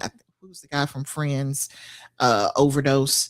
Not to mention the guy who was convicted for helping Michael Jackson get right. medical surgical grade drugs. There will be someone out there who wants to get high. Somebody out there who's prone to addiction, and they will find a way, whether it's going to five different stores to get Sudafed and cooking up meth at home, or whatever the case may be. So that I say all that to say this: violating a person's right under the current system that we have to due process is not going to resolve the issue. If anything, it's going to result in more people, innocent people dying. Um, the best way, the best way to prevent a disease is, or rather, to not get a disease is a preventative measure. I think we need to put in a whole lot more investment into preventing um, people from becoming entangled with drugs, whether it's selling drugs or using drugs. And a lot of what goes into people selling drugs has to do with poverty. A lot of what goes into people using drugs has to be their choice of entertainment, or self medicating from the problems that they're experiencing. Often, you know, poverty plays into it too. So I think if we do a better job of educating people about the dangers of drugs instead of going on these campaigns across the country to legalize drugs, which, in case you hadn't noticed, we've been making great strides to legalize marijuana. First starting out with quote unquote medical grade marijuana, but then you have places that have just made it okay to use marijuana legally. Um, I'm sorry. I kind of don't think that's winning the war against drugs. I think that's enabling people to foster an environment where drug use is okay. And so if we're saying that this drug is okay, why not getting high on other things? And in other words, we seem to be hypocritical. Slippery, Yeah, slippery slope. Well, yeah. exactly, exactly. w- So I think I think what we are dealing with is what humanity has dealt with for generations. That there is a subset of people who are prone to addiction, who, if you don't prevent them from getting caught up in that cycle, will find themselves on the wrong end of a needle, on the wrong end, of the morgue because they've overdosed. And we need to work on ways to get people what they need so that they don't feel the need to sell drugs, so that they don't feel the need to use drugs, so that they get pain management help they need so that they don't end up getting accidentally addicted to drugs. And of course, holding pharmaceutical companies and other people accountable for creating drugs that are way more potent than they need to be. For instance, I don't know if you guys have been paying attention, but since Opioids. well, not just opioids, but since marijuana has become legalized, they're doing the same thing with it that they did with tobacco, and they were increasingly making tobacco more addictive. So it was harder for people to stop using it. They're doing that now with Yep. marijuana to the point where people are being hospitalized because of marijuana use, causing them to go to the hospital. We're talking about people vomiting, and excessive vomiting, getting extremely sick, because they are using marijuana. Used to be, the biggest thing that people talked about were the mental health side effects, making you feel paranoid and that type of stuff. Well, it's gotten worse. So I think on the one hand, you've got us saying that we want to stop the war on drugs, but then at the same time signing an executive order reclassifying marijuana. That it and the states before this even got to this point legalizing marijuana. I think we're being a bit hypocritical here if what we want to do is save people's lives Right. and stop drugs from coming into the country. What we need to do is to do a better job at teaching children that one of the one of the best things that ever happened to me, and I'll say this to the day I die, is being scared to death of drugs when I was in elementary school. We had to watch this film, and you couldn't watch it without your parents' permission. They had to sign a sheet of paper about it and everything. It was terrifying. They showed you literally people getting high on all kinds of drugs and overdosing, getting their stomachs pumped, people, being put in rooms to restrain themselves because they were so messed up. They thought the wall was a door, and if they just ran fast enough, they could get through. I mean, it was terrifying. And then to have a family member who, was strung out on drugs and ended up in prostitution, ended up, um, getting HIV and eventually dying, because of AIDS. That only reinforced, the feelings of, I don't ever want to pick that fight. I don't want to know if I'm one of the people, who drugs don't affect to that degree or not. It's not worth it to mess up my world potentially, um just just for artificial high. I'd rather do things in this life that make me feel good naturally. Getting that, you know embedded into a child's brain before they get to the point where, they are they have to choose between the friends in their lives or getting high or getting in trouble with their parents. I think that's more important. And then giving people jobs that will allow them to take care of themselves and their families, so that they don't feel the need to turn to criminal activity in order to make ends meet, in order to live good lives. I think that's very important. There are a lot of different things that we need to do as a people, that will help us to, keep our community safe, our family members safe, rather than going to war with another country. We can do a whole lot more, on the front end to prevent that, including holding, pharmaceutical companies, holding these cannabis companies, all these people accountable, so that they aren't producing people who need something stronger and stronger to get this artificial high that ends up killing them, rather than going to war with other folks. I think we got a lot of other work to do first on the preventative side before we say, oh, the next step is automatically going to war with anybody who ships drugs into America. When we in America are raising up cannabis farms all over the place, and getting our own people high. Right, Mike? My opinion of this is that we have tried the whole educational thing.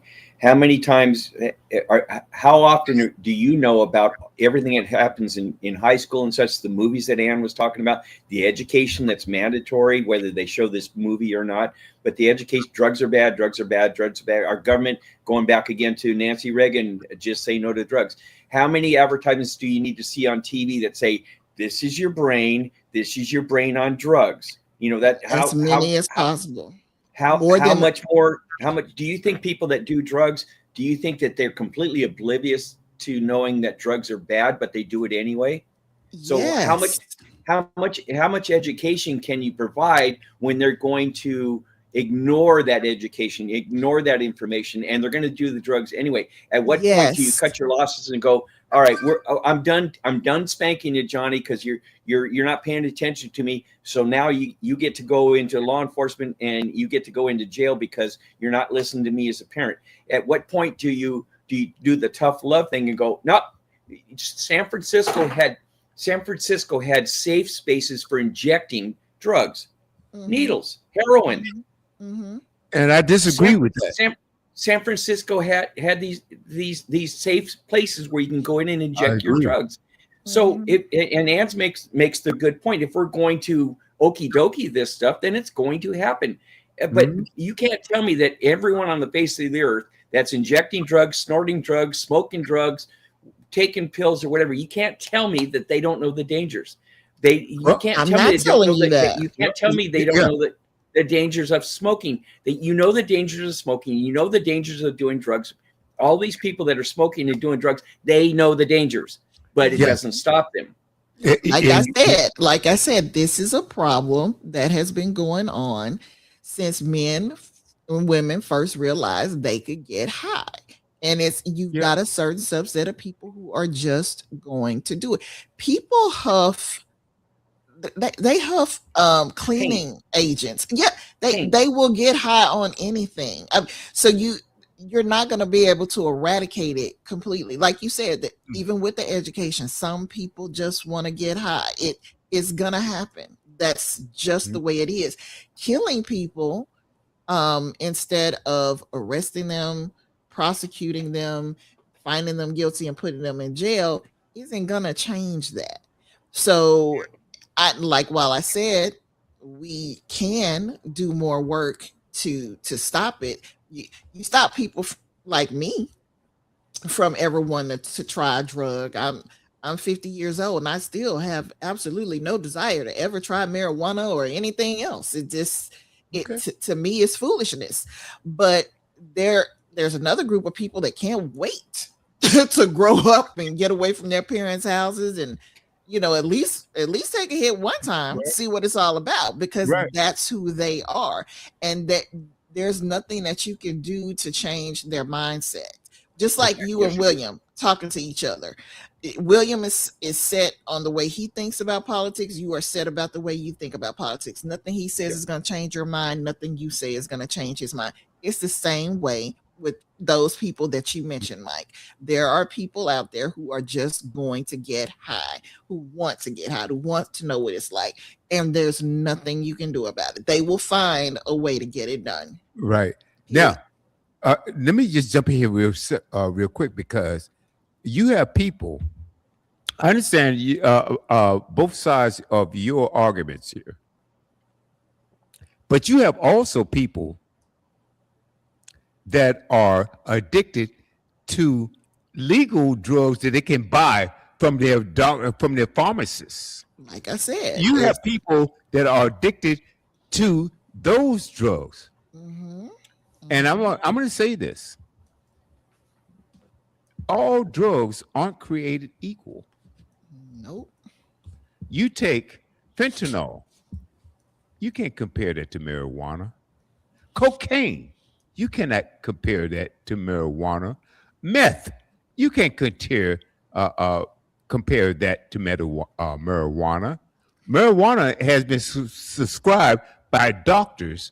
It is a natural drug. Bruh, Whether stop. you are, would you agree with that or not, that's okay and that's fine. Cocaine's been What, prescribed. what I'm saying Heroin's been is, prescribed. marijuana has been Eh, subscribed. Yes, However, these are prescription medications. I agree that they have been prescribed. well, I'm not finished, Ann. Okay. Now, my point is there are, and it's proven that certain drugs will cause certain after effects, or yeah, after effects that certain drugs do not. Like meth. Oh my God.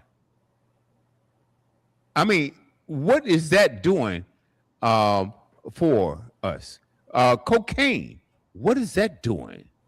Okay, you take all fentanyl, it kills. And I'm going to just say this: nobody has ever been killed behind marijuana. unless it's been laced with something else. I was So, about to say. what I'm saying is, Yeah, hold on. marijuana kills too. Marijuana does not kill. Yes, it does. It has relieved so many people of pain. No, it does not, Mike. You have never, ever seen a case where marijuana has killed somebody unless Absolutely it's been, have. well, Mike, I'm talking, unless it's been laced with something else. Marijuana has never killed anybody. No, that is not true at all. That is Can not can true. It is can not I true. can I answer you? No, no, no. You can ask Again, you after don't I want to hear finish. the answer. Okay. You know, Mike, do whatever you want. What I'm saying is, I'm talking right now. I let you talk. I let Ann talk. I let you talk, and now it's my time. Okay, you can talk right after me. I have no issue with Okay. that. Never That's fine. have. What I'm saying is, your facts are not true because we've gotten off of this subject right now because all drugs are not created equally. Okay, you have fentanyl. I think that is one of the major drugs right now, which I've never taken, don't want to take, will never, ever, ever, ever take in my life. There are so many drugs. However, when we go to the doctor and the drug prescribes a certain drug for you, we take that with no problem. And some of these drugs that are prescription drugs have caused major, major problems. So I'm not going to put all of them in the same category. We have to be intelligent about this. We really have to. Okay, because like I said again, I'm being redundant, all drugs are not created equally. Okay. Now, this is what I'm going to do right now. I'm going to play something because again, Great. I got the answer again. Perfect. you can answer, but I'm gonna go right after you. I'll give you the floor, my friend.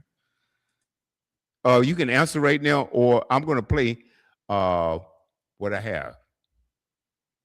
Okay, hold on. Hold on. Let's see. And this is from a MAGA representative. Okay, you guys recognize him.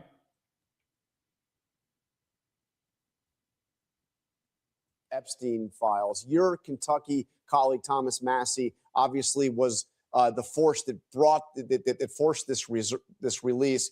He is saying that the Attorney General is violating the law and could, in fact, eventually be prosecuted for doing so. What's your reaction to this partial release? I've supported transparency on the Epstein files from the beginning. I've voted repeatedly to release them. I think it's a good idea. I think that trust in government is at a low ebb, and that people need to trust that justice is the same, whether you're rich or poor. And people tend to believe that some rich people got off scot-free in the Epstein case, in the Epstein files. So I think it all should be released. I think it's a big mistake. I mean, look, the administration has struggled for months and months with something they initially ginned up and then sort of tried to tamp down. So any evidence or any kind of indication that there's not a full reveal on this will just plague them for months and months more. So my suggestion would be give up all the information, release it. What's going to happen to people if they don't, that will play out over time. But my suggestion to them is be transparent and release everything the law requires of you. Doesn't look like that's exactly happening yet. But let me move on to another issue that you have been very outspoken on, and that is the use of U.S. military force abroad. You've been consistent Democrat, Republican presidents. What is your reaction to this latest news that we hear another oil tanker seized by the U.S. Coast Guard, U.S. military supporting that mission off the coast of Venezuela? I consider it a provocation and a prelude to war, and I hope we don't go to war with Venezuela. Look, at any point in time, there are 20, 30 governments around the world that we don't like that are either socialist or communist or have human rights violations. We could really literally go through a couple dozen, but it isn't the job of the American soldier to be the policeman of the world. So I'm not for confiscating these liners. I'm not for blowing up these boats of unarmed people that are suspected of being drug dealers. I'm not for any of this, and neither was Donald Trump. Donald Trump was against the Iraq war, Yes, against the regime change there. He, at the time understood that the weapons of mass destruction was a ruse and it turned out to not be true. And so now his administration is calling fentanyl a weapon of mass destruction. They should be a little bit, more understanding that term has come to represent basically falsehood in intelligence. So I think it's a bad idea for them to bring that up. But all these designations are steps towards war, calling people terrorists, calling the drug runners terrorists, saying, oh, if they have a designation, well, how did they get the designation? Oh, we gave it to them. And then why is the former president, Hernandez of Honduras, who was in jail for 45 years, why is he released? So some narco terrorists are really okay, and other narco terrorists we're going to blow up. And then some of them, if they're not designated as a terrorist, we might arrest them. It's a bizarre and contradictory policy, and I sure hope we don't go to war with Venezuela. And we did. There were at least military strikes this week against Syria. What did you make of this? Okay, we're gonna stop it right there. That was Senator Rand Paul. Okay. And it's Mike's turn.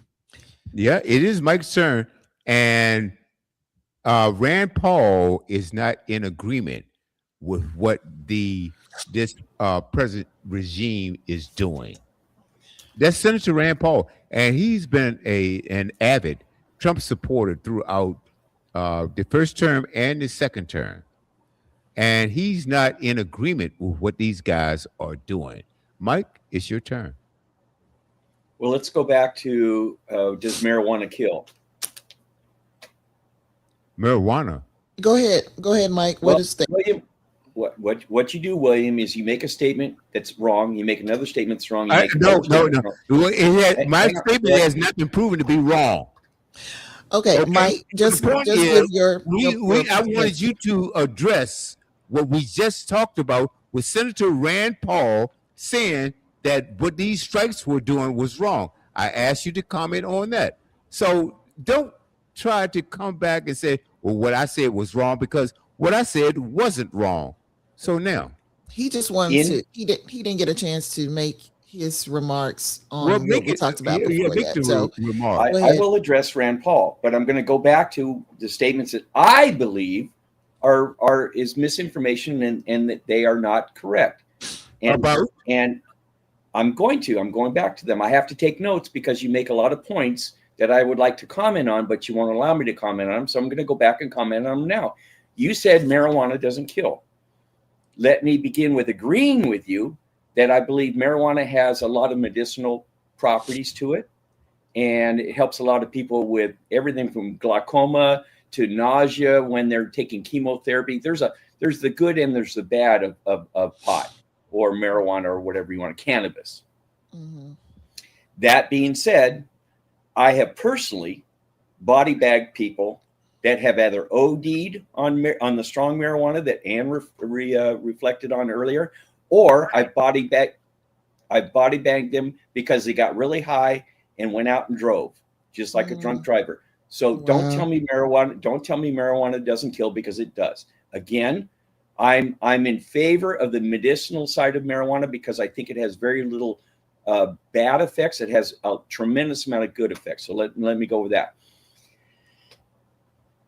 With regard to what Ann was mentioning about people that have addictive personalities, they're going to find some way to, they're going to make Pruno that they make in jail to drink. They're going to make alcohol at home. They're going to grow pot at home. They're going to do whatever it takes to feed their addiction, so to speak, their addictive personality. That being said, if you can eliminate the illegal drugs, I think that's a productive step toward reducing the drug use, because not everyone's going to build a still at home. Not everyone's going to grow pot at home. Is there going to be black market? Of course there's black marketing for sex trafficking and everything else. If you took, let me go a little sideways here. If you had a magic net or a magic magnet that could come down and take all the guns off the earth, or let's say the United States, if you could eliminate every gun in the United States, man would still find a way to kill their fellow man, because there was killing going on back in the Stone Age with cavemen killing each other with rocks or clubs or whatever. So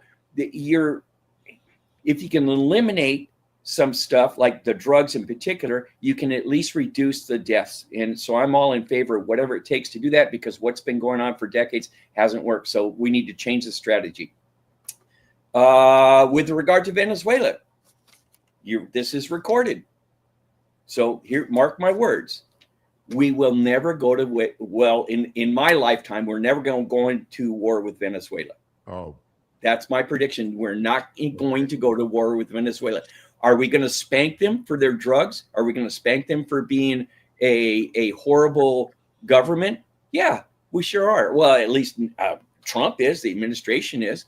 We're going to spank them until we get their attention.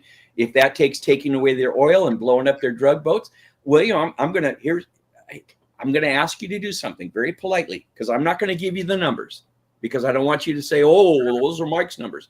I want you to look up how much drug trafficking has ceased to exist, or how much it's been reduced since these drug boats have been getting blown up. I want you to check out those numbers. I don't want to give them to you. So give them to me, because I'm not going to look it up. Because I imagine people are very afraid. I imagine people are terrified. What the United States is doing. They should be afraid. Well, they should be afraid, because it's stopping the flow of drugs in the United States that are killing people. If it's about drugs, why are we seizing their oil? I already explained that to you, and I need to explain it to you again. I don't accept your explanation. I don't care if you accept it or not. That was my explanation. Oh, guess what? And then why did Trump pardon Juan Orlando? Why are you beating dead horses, William? I've already answered your questions. I gave you my opinion. You can accept my opinion or not. That's okay. I don't accept that answer either. Okay, and I don't accept some of your opinions. So move on. If you're against drugs and killing Americans, then you do not pardon a known drug trafficker that has trafficked over 400 tons of cocaine to America. Mike, do you have personal knowledge that he did that? No, you don't. Well, guess what? The United States does, because they convicted the clown. He was in prison based on false information, based on lies. It wasn't false. How you go? What? According to what I read, it's based on lies. Guess what? He was falsely convicted. They get the hell off of. Oh, William froze. Oh no. Yeah, I thought it was both of you, because you weren't saying anything either. But yeah, we lost William. Yeah, we lost William. But let me just put it like short-circuited. He short-circuited the internet. Hold on. Tell him, the man was in prison. The man was in prison, convicted by the United States for trafficking 400 tons of cocaine into America, and Trump pardoned him. Yet he has a war on drugs. No. And no one has ever been falsely convicted. No one has ever been falsely convicted. I don't give a damn. I don't give a damn. You should. What I'm saying is, the man was in. No, I don't care. The man was in prison. You should care. How in the hell you going to justify that? The man was in prison, and that stupid president of yours pardoned the man. Based on lies. You forgot the based on lies part. I don't want to hear it. I don't want to hear it. I don't want to hear it. And well, sorry, I don't hear that shit. I don't hear that crap. No, this is insulting to me. That you're going to affront for a criminal. No, you're fronting from Mike. Are you saying that you are against the United States court system?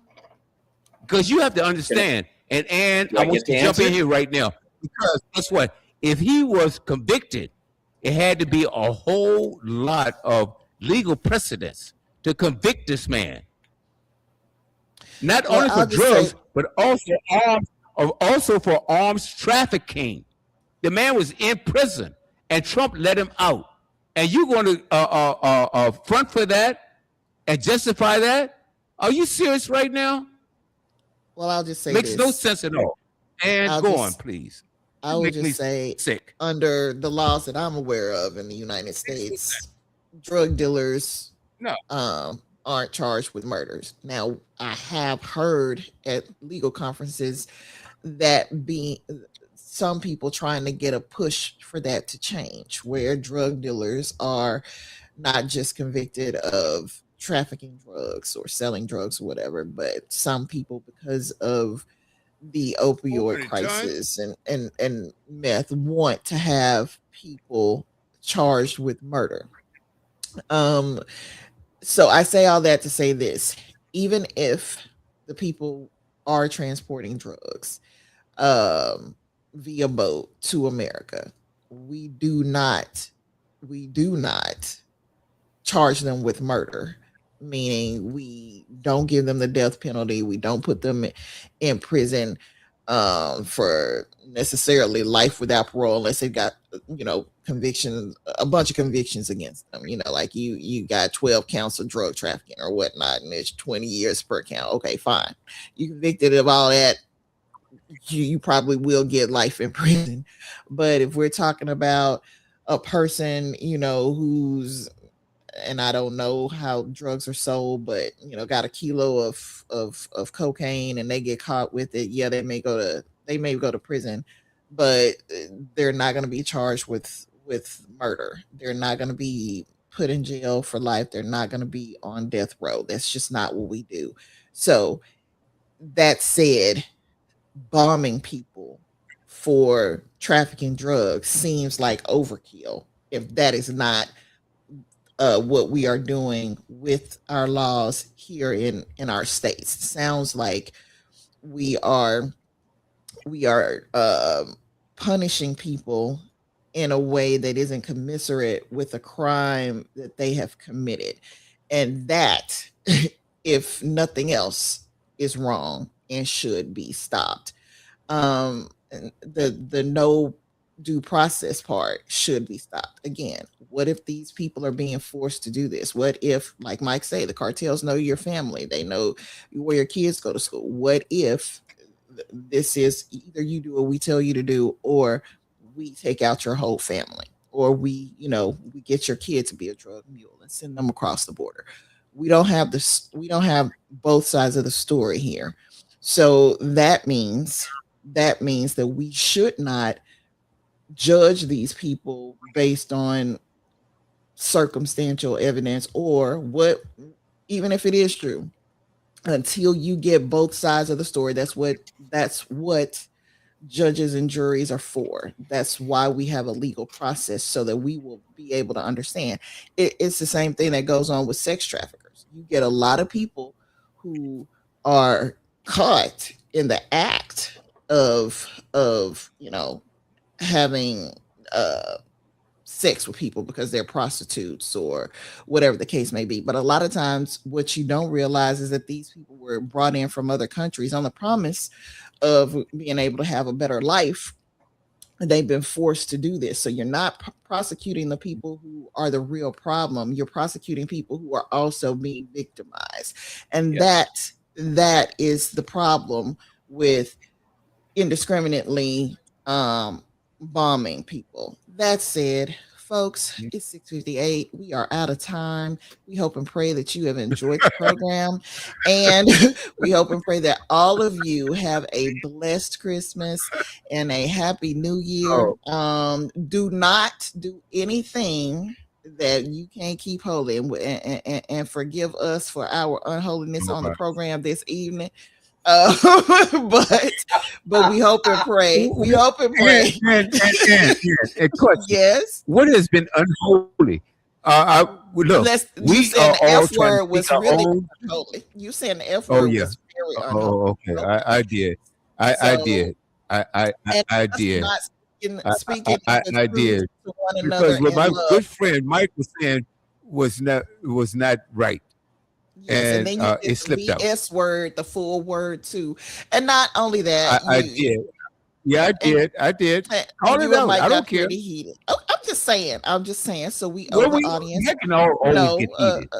we owe the audience an apology. Before we start getting Okay. the complaints. We listen to this program with our children. Yes, you are correct. The Okay. Christians were a little unholy tonight. We did not speak the truth in love to one another, which we're going to pledge to do tonight in 2026, aren't we? No matter what happens, Oh, we yeah. will I'll do my best. we I'll will do my behave best. as though Okay. we know and love Jesus Okay. Christ, and he tells us to speak the truth to one another in love. So All whatever right. you believe the truth to be, you will not Okay. speak to each other in a manner that does not show the love of Christ. We will speak to each other in love from now on. Isn't that right, No, Mike and William? yes, ma'am. Eh, I guess Mike, we can get an I amen on need that. your yes, Okay. ma'am, or Yes. amen, or whatever too. Yeah, amen. Amen. Amen. I'll do my best. I'll do my Mama best. Ann, I'm listening Yes. to you, and I consider myself duly spanked to correct my attitude, Mama Ann. But that being said, I'm going to speak the truth as I see it, and if it offends someone, I'm sorry, but I'm speaking the truth And I as didn't I say see don't it. say it. I didn't say don't say it, don't speak And, it. I said speak and you it know what? in I'm gonna do love. the That's what the same Bible thing. says. My Speak intent I'm is gonna do not the to same thing. offend. My intent is not to offend anyone. Trust me. Right. And I understand that. I'm And just neither, saying. well, and neither, and you've known me for a while. And see, Mhm. Mike, let me just share this with you, because going back 8, 9, 10 years ago, I said I'm not going to drop the F-bomb on this But you radio did. station. How's that You working I out did did. for this you? evening. I'm a witness. How's it And Mike, working out for you? Mike, yeah, you did it. It's your fault. Yes, Displacing William, blame. you did. Displacing blame. Okay, Oh so boy, I don't we're care what you call it. if I we don't care if what you call it. if we speak the truth in love, there'll be less opportunities for that to happen. And Well, basically, we remember that we love one another because we Jesus do. says for us to love one another Okay. first and foremost, and stop thinking that you're going to change each other's minds. Because let me just somebody on the outside looking in, that's not going to happen. It ain't going to happen. You're not changing each other's minds. I've witnessed it. It's not happening. Right? So I'm okay with that. I'm okay with that. right. I'm okay with that I too. just want him to be truthful with me too. That's all. Well, I guess said what? both I'm going to people. always tell you the truth the way I see it. Speak Yeah, the truth in love. And if it doesn't coincide with yours, hey, I'm good with that. But I'm going to always speak my truth. Okay? And until someone, you or anyone else, convince me that I'm wrong, I'm going to stick to what I'm saying. And that's the way it's supposed to be. So, I'm not Mama going Ann, to placate you or anybody else. Mama Ann. Well, yes, Mama like Ann, I said. watch this. If watch this, Ann. If it wasn't for DEI, we wouldn't have all the problems we have here in the United States. Okay, so now that see. Mike is trying to start something at 7:03, and we are not going to have that. What we are going to do at this point, William, he is trying so hard to draw you And in. guess We what? are going. If it wasn't for DEI, Trump would be in the White He House. got How about trolled. that?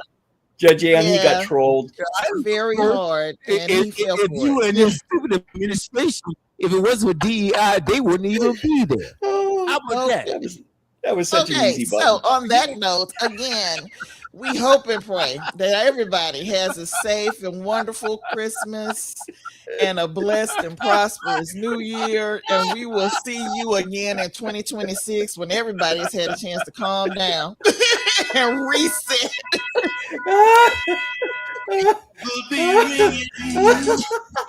There we go. I Everybody. like it. I Love like it. y'all. Happy New Year. Hey guys, Thank you, Ann. You're welcome. William, Hey, I'll talk to seriously. you later. Talk to you later, William. But thank you, Ann. I love you too, Mike. Bye. I love you, William. I really do. Oh my friend. Oh. To wish me greeting